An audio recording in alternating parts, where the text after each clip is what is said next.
Chapter 62. Chris Adams. Even though Chris Adams never had a gigantic career outside of Texas, he did some great things during his run there. He was always looking to get back into the big time, and even sent some pictures to the WWF in hopes of doing a Beatles gimmick, because everyone always told him he looked like Paul McCartney, but it was to no avail. Then I was watching WCW Nitro one night, and I saw none other than Gentleman Chris Adams making his way to the ring. I was so happy for him. He had made it back to the top, and was making $150,000 a year working minimal dates. Chris then fell in love with a sweet, wonderful girl named Linda, and things were looking really good.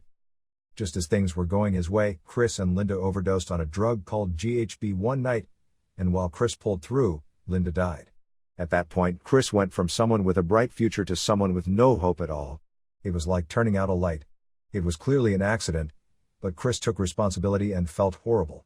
I talked to him and tried to explain that it wasn't his fault, but he blamed himself, because he really and truly loved Linda. Chris then wrestled what would be his last match in Mejia, Texas against my son Chad. Before their match, Chad had to help him take out his earrings because he was trembling so hard. Linda's death just completely and totally destroyed him. As time went by, Chris was indicted for manslaughter. There was a warrant for his arrest, and Chris started running from the law. He had been through other legal problems in his past, but this was manslaughter. At that point, Chris was at the point of no return. He had an alcohol problem, he had financial problems, he had IRS problems, and he had alimony problems with 2 ex-wives, one of whom was a crack addict. He also had a child, and he had no idea how he was going to take care of her. Fortunately, Kevin Von Erich and his wife took her in for a period of time. Kevin has a good family, and he and his wife are wonderful people. Tim Brooks was promoting a fundraising show in Waxahachie for the Boys and Girls Club. Chris was out on bail awaiting his trial, and he called me up and asked if I could get him booked on Tim's show in a match against Chad. I asked Tim to book Chris and assured him I would personally see to it that Chris would show up clean and sober that night. Shortly after Tim booked Chris on the show, the sponsors noticed his name on the poster, and with all the bad press about Chris Adams, the drugs and the manslaughter charges, they asked Tim to take him off the card, feeling that it would be inappropriate to have him on a fundraising show for the Boys and Girls Club. I had to call Chris and explain why he was being taken off the show, and he understood. That very night that we were having our fundraising show in Waxahachie, Chris was 10 miles away hanging out with Boo Ray Parnell. Boo Ray was Chris's roommate and best friend, and is a wonderful, sweet, lovable guy with a heart of gold. That night they were drinking and doing drugs, and suddenly got into an argument. Chris flipped out, jumped up, started pounding on Boo Ray, and told him that he was going to kill him.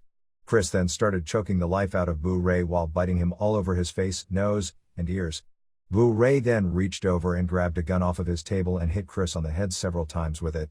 However, since Boo Ray was being suffocated, he didn't have the strength to knock Chris off of him. Finally, just to salvage his own life, he lowered the gun, put it under Chris's chest, and pulled the trigger.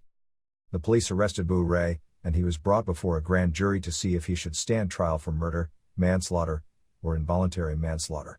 His attorney contacted Kevin and I informing us that we would be subpoenaed, because we knew both men involved.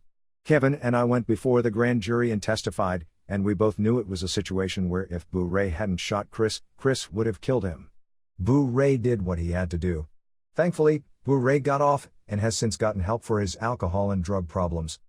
Testifying on Boo Ray's behalf was the right thing to do, because I knew beyond any reasonable doubt that it was exactly like Boo Ray said it was.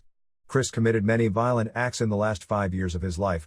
There were numerous, so this was nothing new.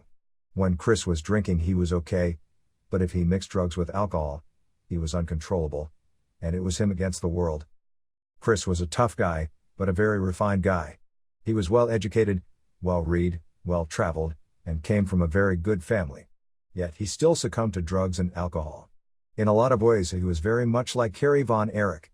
No matter how much talent and education they had, they couldn't see their way out, and there was no light at the end of the tunnel. Chad was one of the pallbearers at Chris's funeral. I went to the funeral, as well, but I just stayed in the back. I hated it and don't want those memories. I was also in the midst of a deep depression, because just prior to his death, Chris had been trying to get in touch with me, and I never returned his calls.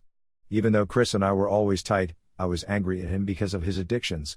After his death, I felt really bad, because in some way, it was as if he was reaching out to me and I wasn't there for him. That was a horrible time for me, and the guilt really messed me up for a while. Another one of my guys left too early. By that time, there had been too many, and all of them under preventable situations. When I think about Pac's song, I think about the wonderful times we shared, and when I think about Bruiser Brody, I think about our good times together. Unfortunately, my memories of Chris Adams are bad ones, very bad. I watched him struggle and fight, and it was a shame. He was such a smart guy, and he gave his life away to drugs and alcohol. It's very difficult for me to deal with what has happened to so many world-class alumni. There's been a lot of tragedy, and although I've gone into details on the deaths of David, Kerry, Mike, and Chris Von Erich, Gino Hernandez, Bruiser Brody, and Chris Adams, so many others from world class have died way before their time, like Terry Gordy, Rick Rude, Buzz Sawyer, Scott Irwin, referee Rick Hazard, and ring announcer Ralph Pulley. David Von Erich has been dead for over 20 years now, and it still breaks my heart when I think about it. Although I have so many happy, positive memories of world class, I have a lot of sad memories, too.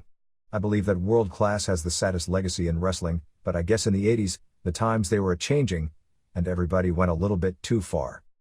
I accept some of the responsibility for it, and know that I should have done more. I couldn't get Bobby Shane out of the Bay, and for a long time that bothered me. I learned to live with that, and I have also learned to live with the Von Erich boys passing and Gino Hernandez's death, which was one of the worst days of my life. People like Bruiser Brody, the Von Erichs, and Gino will always be in my heart, but so will the guys who are still with us, like Don Jardine, Mark Lewin, and Tim Brooks. Elton John's Candle in the Wind was written for Marilyn Monroe, and then rewritten for Princess Diana, but every time I hear that song I think of the rise and fall of world class, and what could have been. The candle burned out long before the legend ever did. I'm a big believer of fate and destiny, and I guess world class wasn't destined to be anything other than what it was. It's amazing because if you really stop and think, even with its amazing legacy, the World Class Championship Wrestling program was only on for 8 years, and World Class was an actual promotion for just 3 of those years. That was it. Imagine that.